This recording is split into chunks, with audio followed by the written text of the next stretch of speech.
जो हमें दायित्व है वो धर्म जागरण की है। इसलिए भगवान शिव के बारे में तो बताने वाले बहुत लोग हैं। भगवान शिव की महिमा के बारे में मैं थोड़ा ही बोलूंगा।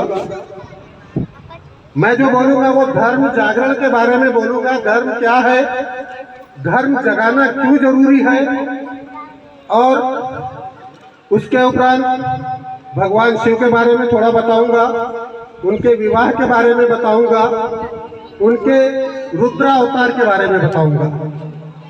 सर्वप्रथम धर्म क्या है? मनुष्य के व्यक्ति के व्यक्तित्व के विकास में जो धारण करने योग्य है वही धर्म है। व्यक्ति के व्यक्तित्व के विकास में जो धारण करने योग्य है वही धर्म है। धर्म सत्य, अहिंसा,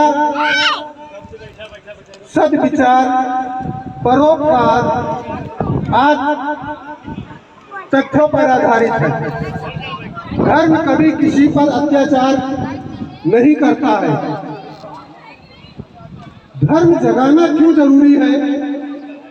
यद्यपि जहां भी शिव चर्चा, देवी भागवत कथा, भागवत पुराण या भजन कीर्तन होते हैं, लगभग हर मंदिरों में धर्म की चर्चा होती है, धर्म जागरण का कार्य होता है।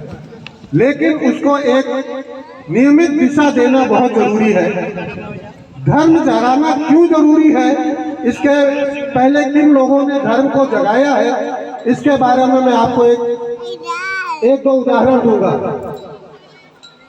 तीनों लोगों के स्वामी भगवान कृष्ण ने धर्म की रक्षा करने के लिए, मानव कल्याण करने के लिए, महाभारत का युद्ध न हो इसके लिए संदेश वाहक बन करके धृतराष्ट्र के पास, दुर्योधन के पास खुद गए थे।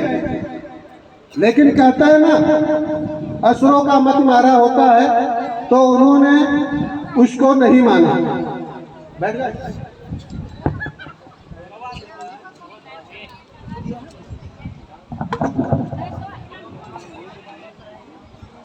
राम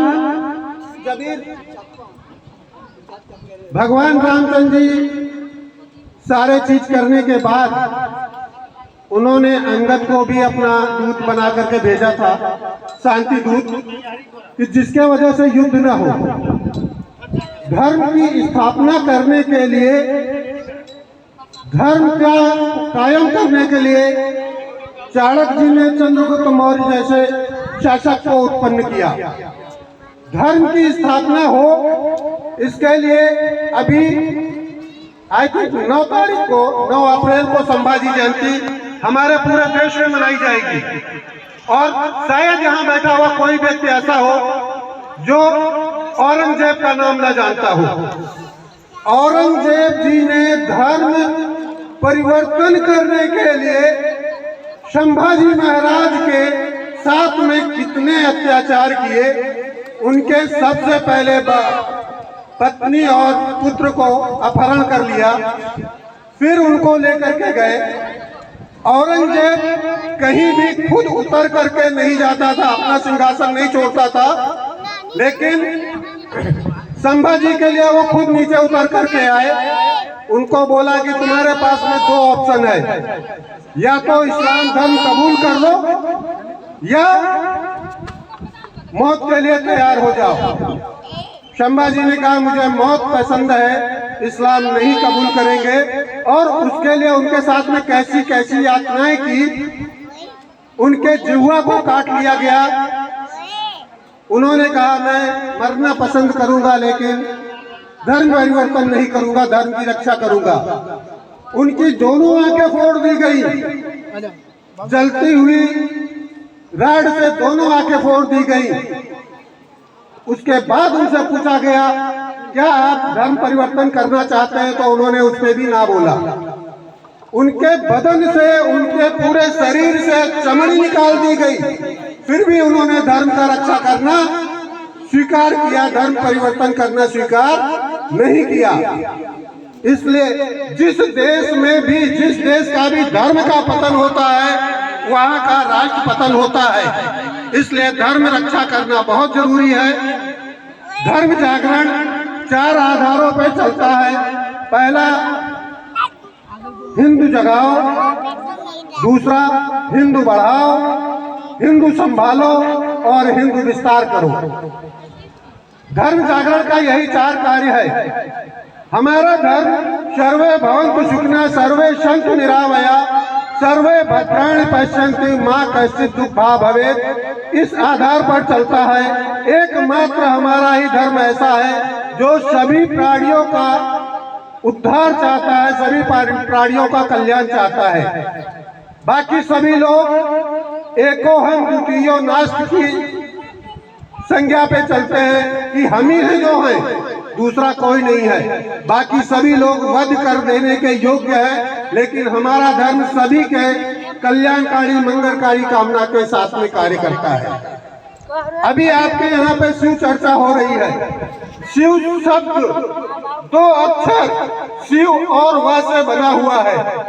शिव का मतलब होता है कल्याणकारी भगवान।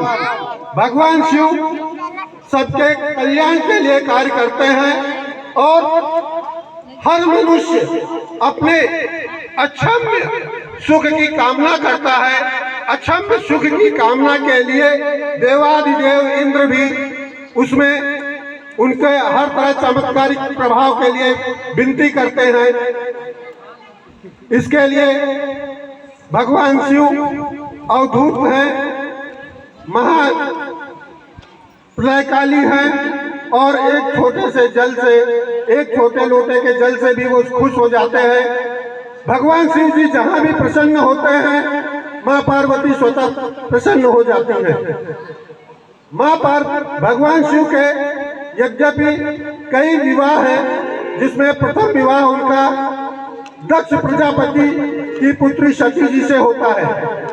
सती जी जब भी देखती हैं कि हमारे यज्ञ स्थल में भगवान की उपेक्षा हुई है, तो वो यज्ञ कुंड में अग्नि में जल करके अपना दाह संस्कार कर लेती हैं। उसके बाद हिमालय राज की पुत्री पार्वती जी से विवाह होता है, उमा जी से विवाह होता है और गंगा माता से विवाह होता है।